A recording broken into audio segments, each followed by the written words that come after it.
Bismillahirrahmanirrahim. Assalamualaikum warahmatullahi wabarakatuh. Innal hamdalillah nahmaduhu wa nasta'inuhu wa nastahdihi wa nastaghfiruh wa na'udzu billahi min syururi anfusina wa min sayyiati a'malina. May yahdihillahu fala mudilla lahu wa may yudlil fala hadiyalah. Assalatu wassalamu ala asyrafil anbiya wa imamil mursalin sayyidina maulana Muhammadin sallallahu alaihi wasallam wa ala alihi wa ashabihi wa man tabi'ahu bi ihsan ila yaumiddin. Tsumma ma ba'd. Alhamdulillah, segala puji dan syukur senantiasa kita panjatkan kepada Allah Subhanahu wa taala atas berbagai macam karunia, kenikmatan, terlebih lagi kenikmatan iman Islam yang terutama, dan kenikmatan yang lainnya Allah taala masih berikan kepada kita umur yang panjang, dan semoga kita dapat menghabiskan bulan Ramadan ini penuh dengan ketakwaan, keimanan, sehingga mencapai cita-cita tujuan kita di bulan Ramadan ini, la'allakum tattaqun. Jamaah yang dirahmati Allah Subhanahu wa taala,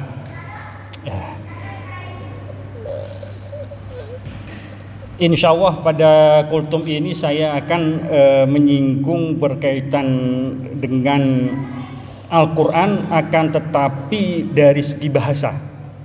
Ya, ini dari segi bahasanya. Biasanya yang sebelum-sebelumnya tentang keutamaan baca Al-Quran, tetapi saya akan menyentuh sedikit yang dalam waktu ringkas 10-15 ini berkaitan dengan Al-Quran dari segi bahasa. Nah, dahulu ketika sebelum Al-Quran ini diturunkan, masyarakat jahiliyah, masyarakat Arab ini, sebagaimana kita ketahui, syair itu merupakan sebuah puisi, ya, kalau dalam bahasa Indonesia itu merupakan sebuah strata yang sangat tinggi. Bahkan tidak sedikit dari orang Arab itu mencari uang dengan cara bersyair, memuji seorang pemimpin, kemudian dikasih upah. Bahkan juga di Arab ketika itu, masyarakat jahiliyah, ada istilahnya itu mu'allaqatus saba'. Mu'allaqatus saba' ini apa? Kalau diartikan secara harfiah, jadi sesuatu yang ditempelkan. Sesuatu yang ditempelkan. Sebagian ahli bahasa ada yang mengatakan mu'allaqatus saba' ini itu syair-syair yang memiliki kekuatan jadi ketika syair itu dibacakan itu langsung orang mendengarnya itu memiliki nilai yang sangat tajam lah. Itu jadi syair itu ditulis dengan tinta emas dan kemudian ditempelkan di dinding Ka'bah. Itu. Tapi ada sebagian riwayat yang mengatakan, dikatakan mu'allaqatus saba' ini dikarenakan kandungan daripada syair-syairnya itu yang sangat begitu kuat. Kurang lebih penyairnya sendiri itu ada 7 orang. Di antaranya yang terkenal masyhur, mungkin sebagian jamaah ada yang dengar, yaitu Imrul Qais.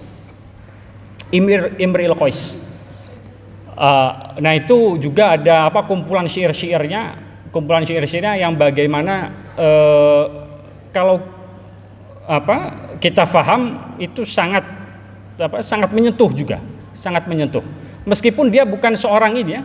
Imrul Qais ini kalau digambarkan seorang yang mencintai Homer, seorang yang juga mencintai banyak wanita, ya, meskipun banyak negatifnya, akan tetapi termasuk salah satu penggawa di dalam masalah syair. Kemudian Al-Quran mulai turun ketika Nabi Muhammad diutus menjadi seorang Rasul. Al-Quran turun. Orang-orang masyarakat jahiliyah ini yang kafir, sebenarnya mereka itu memahami dan tersentuh hatinya, akan tetapi egonya yang lebih tinggi, sehingga mereka tidak mau mengakui Nabi Muhammad ini sebagai seorang rasul. Pernah suatu saat ketika itu Nabi Muhammad ini sebelum hijrah, kejadiannya sebelum hijrah ke Madinah, sedang duduk bersama Sayyidina Abu Bakar.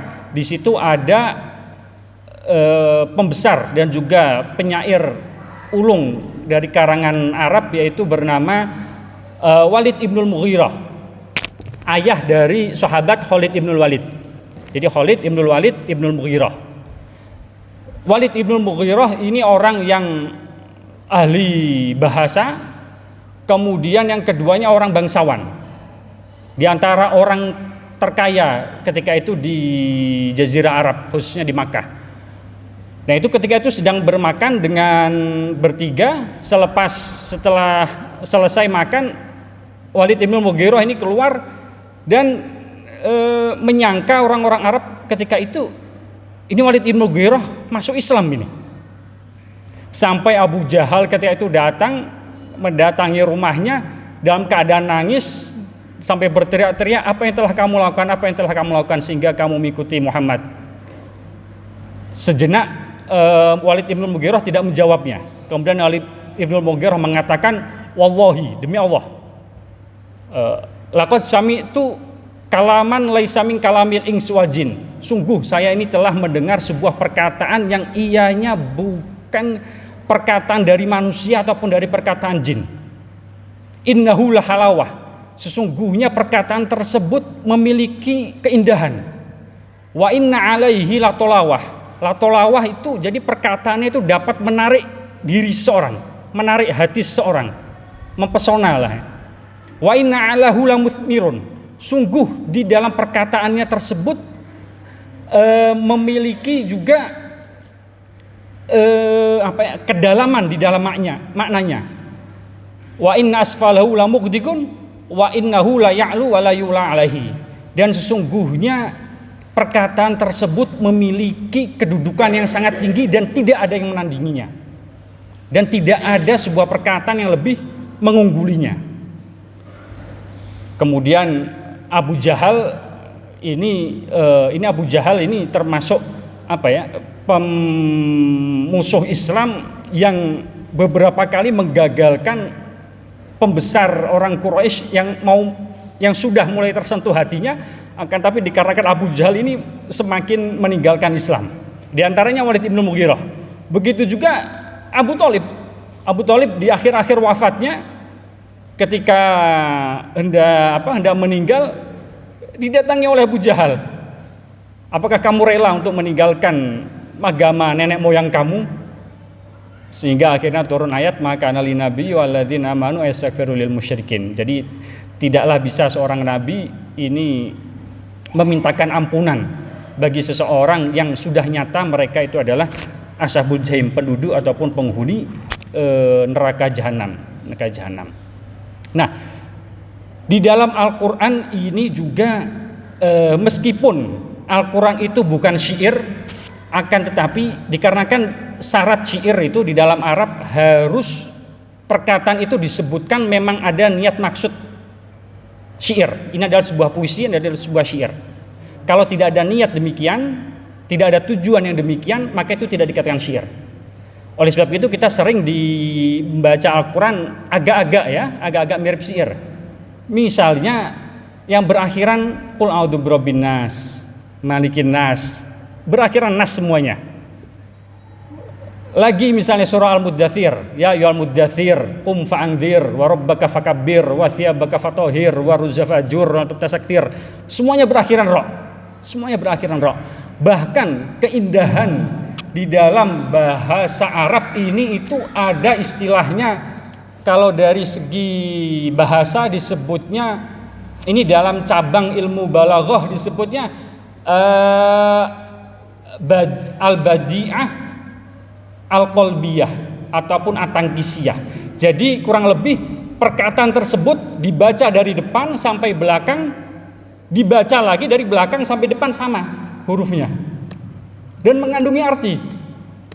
Di Al-Quran ada ya ayyuhal muddathir qum fa'andzir wa rabbaka fakabbir. Kalimat rabbaka fakabbir itu kalau dibaca dibalik sama hurufnya. Orang Arab pun demikian. Di antara contoh syairnya itu mereka mengatakan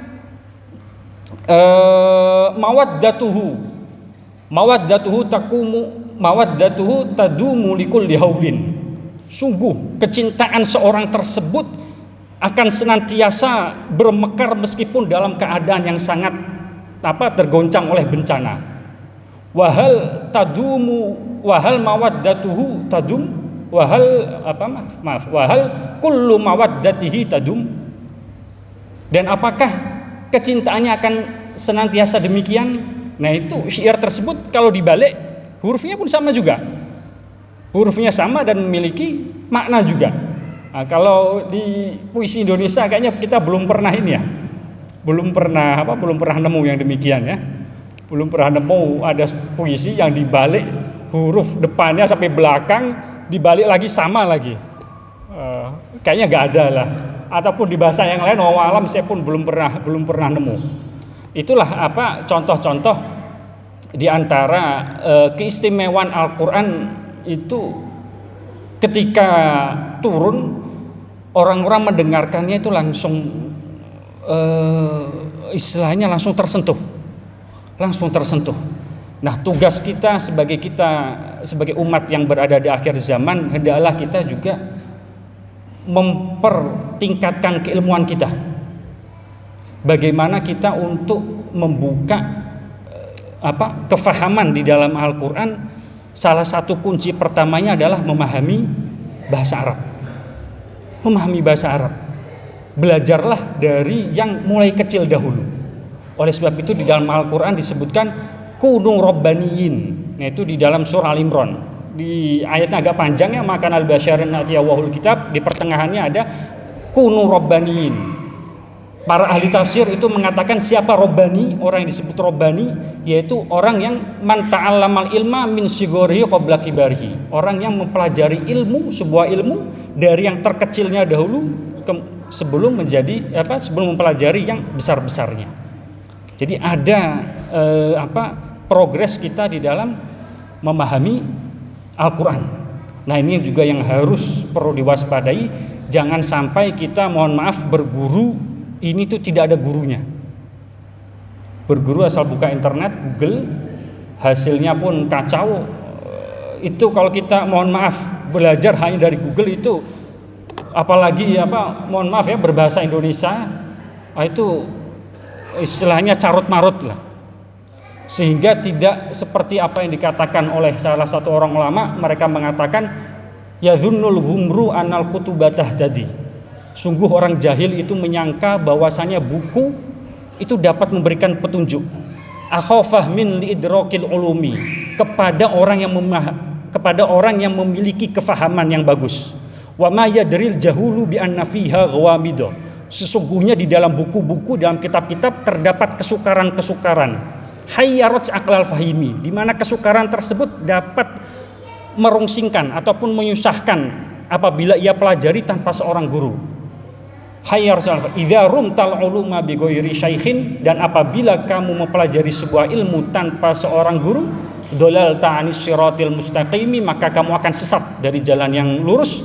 Watal tabisul umuru alaika, dan perkara-perkara yang sukar tersebut masih senantiasa menggelantungi lah, masih menempel di dalam diri kamu. Hatta tasira adalla min tumal hakimi, sehingga kamu menjadi orang yang sesat, bahkan lebih sesat dari tumal hakimi. Jadi tumal hakimi ini ketika itu digambarkan seseorang yang mempelajari tanpa seorang guru, baca sebuah tulisan yang betul tulisannya itu habbatus sauda daun likuli dawa, bahwasanya habbah sauda merupakan obat bagi setiap penyakit. Dikarenakan dia belajar tanpa guru, baknya itu tambah 1 titik. Jadinya hayatus sauda itu ular hitam. Ular yang berwarna hitam adalah obat dari berbagai macam penyakit. Akhirnya dia mempraktekkan mencari ular hitam dan dijadikan obat, yang ada akhirnya semua pasiennya meninggal. Nah, itu kurang lebih sabab nuzul daripada syair tadi yang saya bacakan. Mungkin saya cukupkan sekian. Wa qul qouli hadza wa astaghfirullahaladzim li wa lakum wa billahi taufiq wal hidayah. Assalamualaikum warahmatullahi wabarakatuh.